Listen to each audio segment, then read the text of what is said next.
I start off the chapter with this beautiful thought from Charles Horton Cooley, and I love telling it because it's just the best. And I think it was written in like the 1900s. And he said, today the challenge is, I'm not what I think I am. I'm not what you think I am. I am what I think you think I am. It's crazy, man. And it's like, it blows my mind every time I say it. It gives me the chills, like I feel it. And the reason why I start with identity is because I think that's the root of all our challenges. And the first step to thinking like a monk is starting at the root, not starting at the symptoms or the superficial or the surface level, but let's go to the root.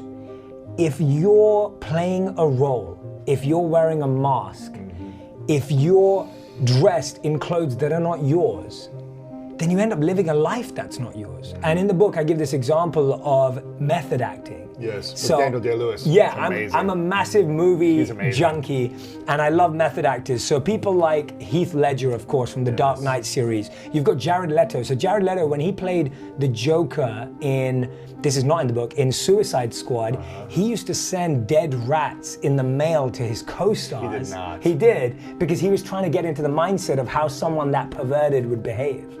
And then Daniel Day-Lewis, when he was filming for Gangs of New York, he's actually wearing these coats that are centuries old so that he can get into character when he's off camera. Yeah, when he can feel it, right? He's not wearing watches. He's not carrying around his mobile phone. They're speaking in the accents. And he talks about how he actually went crazy. Because guess what? When you fake being someone for so long, you think it's your reality. And that's what happens to all of us. We play a role at work, we play a role at home, we play a role with our family, we play a role with our friends, and then we think that role is us. And we lose ourselves. And to me, that is the core reason why we're chasing things that are not important to us. We're unhappy despite reaching accolades, and we feel dissatisfied. So what should our identity be then? Our identity should start with unlearning everything that we think we know about ourselves. Okay. How do we unlearn? So the best method of unlearning is this. First, and I'm gonna get really strategic and tactical because I think that people need to know what to do rather than a concept. The first thing you do is write down everything you currently are chasing in your life. Make a long list. Your goals, your dreams. Your goals, your dreams. Accomplishments. Anything that you're currently chasing and pursuing. Okay. Write them down. You can write down 3, you can write down 5, you can write down 10, depending on how ambitious you are. Second line, ask yourself, what is the source of that? Where did you get that idea? Did you get that idea from a TV show you saw? Did you get that idea from your parents? Did you get that idea from your mom and your dad, your sister, your cousin? Did you get that idea because your friend just got proposed to on Instagram? Did you get that idea because your friend just got promoted? Did you get that idea because you just broke up? Or did you get that idea because you just feel it when you do it, that you feel alive? So ask give me a specific example that you had when you were 15, 18, was like a goal or accomplishment that you were chasing and where it came from. Absolutely. So my goal when I was young was to be an investment banker.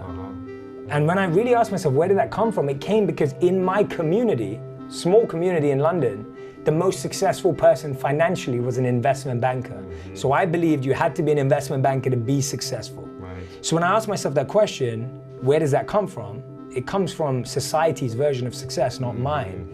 And then the third thing you ask yourself is, well, then what is mine? What is coming from inside of me? And if you just do that 3-step process, now what you're doing is you're filtering out the noise and you're starting to listen to your voice. The thing is, you've got a voice inside of you, but it's quiet. It's like Jay, like take note of me, like Lewis, you know, and it's just like trying to get through, and the noise of everyone else's opinions is so loud. So this way you filter it. How do we start to find out what we truly want then? Not based on what other people think is success. How do we listen to ourselves? And if you've been chasing something your whole life, how do you say, well, actually that's not what I want, this is? Yeah, one of the biggest mistakes we make is that we confuse inexperience with being unqualified.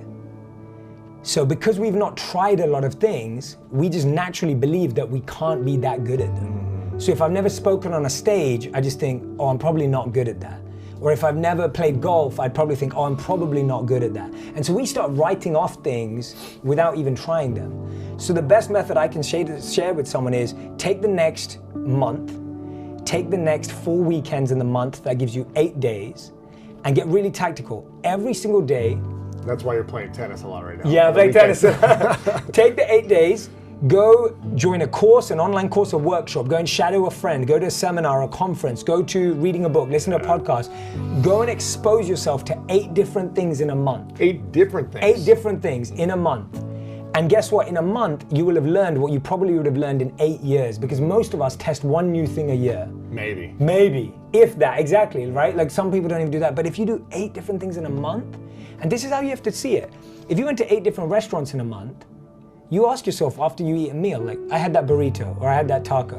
Did I like it? Right? The first question you ask yourself is, did I like it? You gotta try it first. You gotta try it first. You gotta go to the restaurant. Yeah. There's no point. So you gotta say, did I like it? The second question you ask yourself is, why did I or why did I not like it? Like, why is so important? And I think too many people just go, I like it or I don't like it. Why didn't I like it? And the third question you have to ask yourself, really, really simple, is, do I want to do it again? And if you do, that's where you start uncovering. So my point is, inexperience. Do not misinterpret inexperience for a lack of qualification. I'm guessing you're doing things in your life right now that you would have written off if you didn't try. I know you've talked about with writing a best-selling book. You've talked about it with this amazing documentary. I mean, I never believed I could do half the things I'm doing today, and you know that because we met when I was just creating content on social media.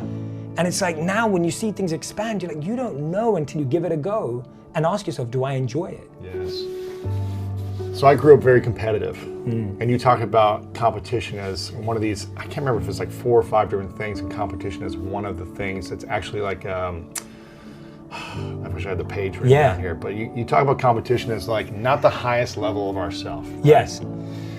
In my entire life, I was competitive, was driven to beat other people. And in the last 7 years, I've shifted so much. I'm still competitive, still want to win, but I'm not like hurt if I lose. I'm not upset. It doesn't defeat me emotionally. Whereas before, it used to be like this was my identity, winning. I had to win. Now it's like, okay, what did I learn? What did I gain from this experience? Did I have fun? Did I enjoy it? Did I inspire people even if I didn't win in this situation? In chapter 2, you talk about negativity, and the quote you use is it is impossible to build one's own happiness on the unhappiness of others. Does competition and unhappiness link together in your mind? Like, if we need to be competitive to be happy in order if someone else loses, how do we manage ourselves in this competitive world of winning in sports, of building a bigger business, of these different things, being #1 on the New York Times bestseller list? How do we manage that with this world we're in, but also wanting to be happy at the same time? Yeah, what a great question. So the way I see it is that competition in and of itself is not good or bad. And this is like the monk mindset on 99% of things, that this mug is not good or bad. It can be filled with water or it could be filled with poison. Yes. And so competition, I'll give you an example. As monks, our competition is in how much love and respect we show to each other. That's your competition? Like, that's what you compete on. Or how long can we meditate for? No. I can meditate longer than you. So if any monk is sitting, and I did this plenty of times. Really? If I sat there and I thought, oh yeah, look at him, he's scratching his back. He got out like he that. moved. Your meditation just got destroyed. Right? All the value. And so monks will never ask how long you meditate.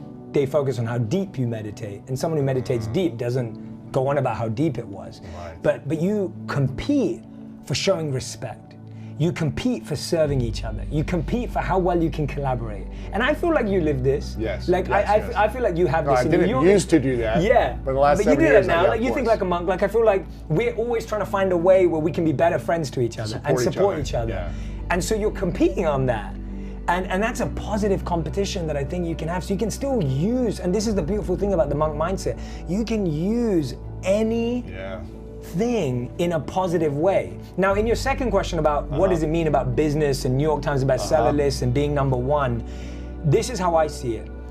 If while you're writing your book, if while you're recording your podcast, if you're sitting there going, I hope this is going to be #1. This better be #1. I hope I sell more copies I hope than I this sell person. more copies than this person who's launching at the same time, because that's the only way. Well, guess what? Now the quality of your output right now has just dropped. Because guess what? You're now living 75% in the future and you're 25% right now. And guess what? This 25% is going to define that future goal and result. And your happiness. And your happiness. Whether you get the result or not. Totally. Whereas for me, when I was writing my book, and of course I want my book to be a best-selling book. Of course I want my podcast to do well. Of course, we don't do anything for it to be lost. Like, no one does that. But what I do know is that when I'm creating, when I'm producing, when I'm writing, that's all I'm doing. See, the truth is that only 2% of the world's population can multitask. Now, the crazy thing is when— Who are those 2%? When people hear that, they think, I'm in that 2%. Like, everyone thinks that they're in that. But most of us are the 98%. Yeah. And the truth is, there is no such thing as multitasking. What it is fast switching between two tasks. So the quality is just dropping. Because you cannot do two things at one time. You cannot. No one genuinely can do two things at once. I guess you could maybe like pat your head and do this at the same time. Yeah. But you can't do something productive at the same time, right? Or creative. And so what I'm saying is that when you're sitting here going, this needs to be number one, you are reducing that thing's ability to be number one because it now doesn't have your full focus. Right. So that's the difference maker, that you can want to be number one, there's nothing wrong with that, but you can't keep comparing what number one is to someone else's goal too, because everyone's got a different trajectory. Like, there are some people that are kind of come in and do really well at one thing and you're going to do really well at another. And that's why competition has to first be in your space. Like, don't compete in a space that's not yours. Right. Because now you're just trying to be someone else again and you get lost in the identity. Exactly. New identity. If you want even more videos like this one, click on the boxes over here. Now, I'm really excited to let you know that you can now pre-order my new book, Think Like a Monk, and you can click here right now to do that. Pre-order it today.